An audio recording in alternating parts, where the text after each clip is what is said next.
Les policiers de la Sûreté du Québec avaient joué au chat et à la souris avec un individu qui s'était enfui de l'hôpital après qu'il fut arrêté et menotté. L'individu a été arrêté pour des infractions au code de la sécurité routière. Il avait été amené au centre hospitalier pour des blessures à une main. Il avait faussé compagnie aux agents et s'était enfui de l'hôpital en ayant toujours les mains menottées. Des recherches avaient été menées une bonne partie de la journée. L'homme n'avait pas été localisé. Quelques jours plus tard, il fut aperçu par des policiers, mais il les avait sommés. Ce n'est que quelques jours plus tard qu'il avait été capturé. Un drame était survenu dans un quartier paisible de Louisville. Une dame dans la cinquantaine a été assassinée et un suspect arrêté. Le suspect, un jeune homme dans la vingtaine, était le fils de la victime.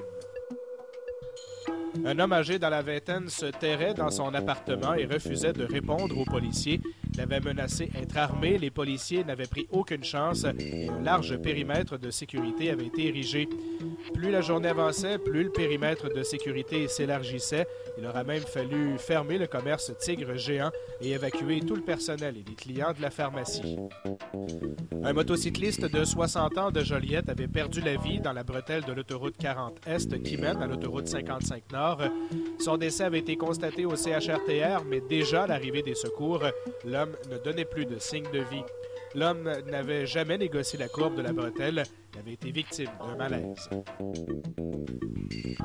Un accident de la route a fait un mort sur l'autoroute 40 dans le secteur Pointe-du-Lac à la sortie 187 à Yamachiche. Le conducteur avait fait une manœuvre pour éviter un orignal sur la voie. Sa manœuvre lui a fait perdre la maîtrise de son véhicule. La voiture a frappé une glissière de sécurité latérale avant de s'immobiliser dans le fond d'un fossé du terre-plein central. L'unité de désincarcération des pompiers de Trois-Rivières avait été nécessaire pour extirper les deux victimes de l'habitacle, dont la jeune fille de 20 ans qui était passagère et qui a perdu la vie. 2 hommes avaient été retrouvés sans vie à Saint-Tite lors du festival western. Les 2 individus âgés de 20 et 30 ans avaient été intoxiqués au monoxyde de carbone après avoir passé beaucoup de temps dans la voiture. Ce sont des témoins qui ont découvert les 2 hommes sans vie dans la voiture en fin d'avant-midi. L'automobile dans laquelle ils prenaient place était toujours en marche et stationnée. L'intersection Bellefeuille des Récollets avait encore une fois été le théâtre d'une collision, mais cette fois plus violente et mortelle. Un jeune homme avait perdu la vie dans l'accident. Son décès avait été instantané. Il était le passager de l'un des véhicules impliqués. 2 autres personnes avaient été blessées. L'impact a été très violent. Un des véhicules s'était renversé sur le toit. Les victimes des 2 véhicules avaient été extirpées à l'aide des outils de désincarcération de l'unité de secours des pompiers de Trois-Rivières. L'intersection avait été fermée en bonne partie à la soirée afin de permettre aux enquêteurs de reconstituer l'accident. Un incendie avait éclaté dans une résidence unifamiliale de la rue des Dominicains, secteur Trois-Rivières-Ouest. 2 personnes, le père et un enfant, avaient été conduits au CHRTR après avoir été incommodés par la fumée. C'est un voisin qui apercevait de la fumée s'échapper de la maison qui a prévenu les autorités. Les pompiers ont rapidement circonscrit les flammes qui avaient pris naissance dans le sous-sol de la résidence. Les pompiers avaient découvert une serre de cannabis où les flammes avaient été découvertes.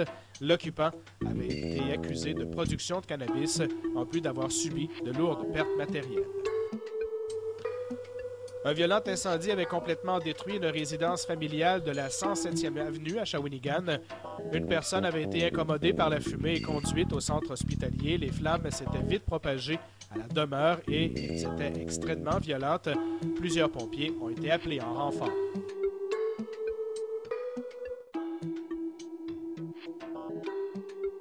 Un spectaculaire accident était survenu dans la nuit sur la rue Chanoine-Moreau, au coin de la première rue. Les propriétaires de près de 200 véhicules de toutes marques, dont certains modifiés, s'étaient donné rendez-vous dans le stationnement des Galeries du Cap entre le Maxi et le bureau en gros. Dès 19h30, des voitures arrivaient de toutes directions et prenaient place dans le stationnement. Les 2 instigateurs du rassemblement étaient fiers de la façon dont s'étaient comportés les invités et comptent bien répéter l'expérience en 2011. Selon eux, c'était la première fois qu'un aussi gros rassemblement était organisé à Trois-Rivières. Selon Brotableau, des bouteilles de bière, dont certaines cassées, des canettes et des débris, avaient été laissées au sol dans le stationnement.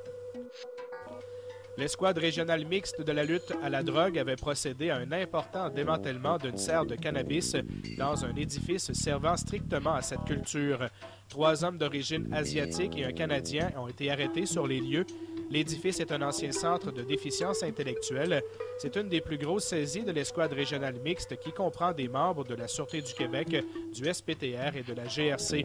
Plus de 3100 plans poussaient de façon organique sur tous les étages de l'édifice. Ce n'était pas une serre très sophistiquée, mais la quantité de plans était impressionnante. Un souper entre amis a mal tourné dans un jumelé de la rue Garceau à Shawinigan. Une femme de 25 ans a poignardé à mort un homme de 25 ans. Au moins un des coups de couteau avait sectionné une veine jugulaire de la victime. La jeune femme fait face à des accusations d'homicide involontaire. La MRC de Bécancour annonçait qu'elle venait de rehausser son efficacité au chapitre des interventions d'urgence hors route. Une entente a été signée entre la MRC et Sauvetage AG. Le préfet de la MRC et maire de Bécancour, Maurice Richard, avait annoncé que dorénavant, les services d'urgence de la MRC pourront compter sur des personnes qualifiées et très bien équipées pour effectuer des sauvetages sur des sentiers de motoneige, VTT, pistes cyclables ou tout autre endroit non carrossable.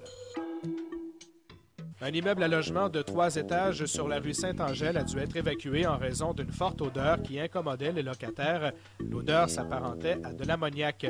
C'est surtout par prévention que le SPTR a fait appel à l'escouade en explosifs de la SQ. Comme la substance leur était inconnue, aucune chance n'a été prise. Sur place, une substance à la fois liquide et en poudre était visible autour de la fenêtre extérieure ainsi que sur le mobilier intérieur. La substance avait finalement été identifiée comme étant du poivre de Cayenne. Un individu de 39 ans avait été arrêté par les policiers au terme d'une poursuite policière à la suite d'un 5e vol de dépanneur que l'individu avait commis en moins d'une semaine. L'homme a été formellement accusé de vol chez Petro-Canada de la rue Sainte-Marguerite, de chez Olco du boulevard Jean 23, du marché Royal de la rue Royale, du dépanneur PA de la rue Thibault et finalement le dépanneur Madelinois de la rue Sainte-Madeleine. Un conducteur avait éprouvé un malaise alors qu'il circulait sur le boulevard des Récollets près de la rue Réal-Pro. Un accident s'en est suivi.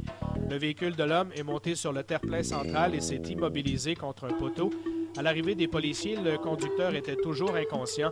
On apprenait plus tard qu'il s'agissait de l'ex-directeur de l'hôpital qui subissait un procès pour des accusations d'agression sexuelle.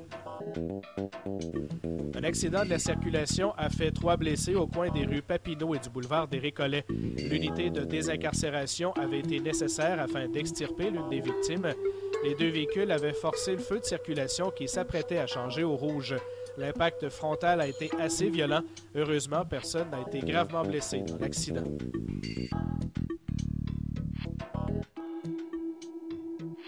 Le milieu journalistique et judiciaire était en deuil suite au décès du journaliste judiciaire du nouvelliste Claude Savary.